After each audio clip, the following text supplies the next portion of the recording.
Definitely, because you go through this process, you go through all the obstacles and adversity to get to where you want to go, and you feel like you put yourself on this platform to get everything you feel like you deserve. And obviously, when it comes to being drafted, obviously when it comes to being on the team, it never actually goes your way. You never know what's going to happen. You never know if you're even going to get drafted or not.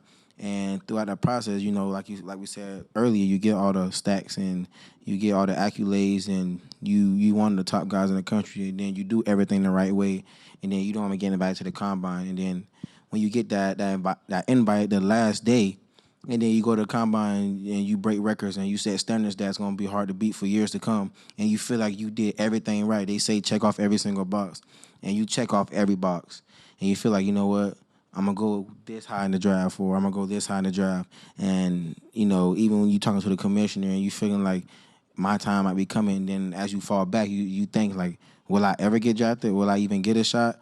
Because at the end of the day, you have all your accolades, but they still see that guy with one hand.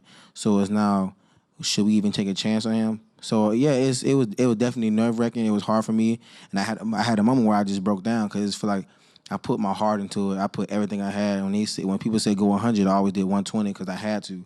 I always had to do extra. I always had to do more because I know how they would look at me. So it was tough to kind of let that all sink in. And when all the emotions going through that job process, it was hard to hold it in. Like, and I always felt like I was a strong person, and I always had a problem with showing vulnerability. I always wanted to be that strong guy and say, you know what, I can handle this. But at that moment, it all came out. It was tough for me, but you never know how much family can help you in situations like that. Because even when I feel scared to be vulnerable, I let everything show. And my mom, my dad, my brothers, my sister, my niece, my nephew, everybody just they hug, they rally around me, and they brought me back up to good spirits again. It was like I was back at it.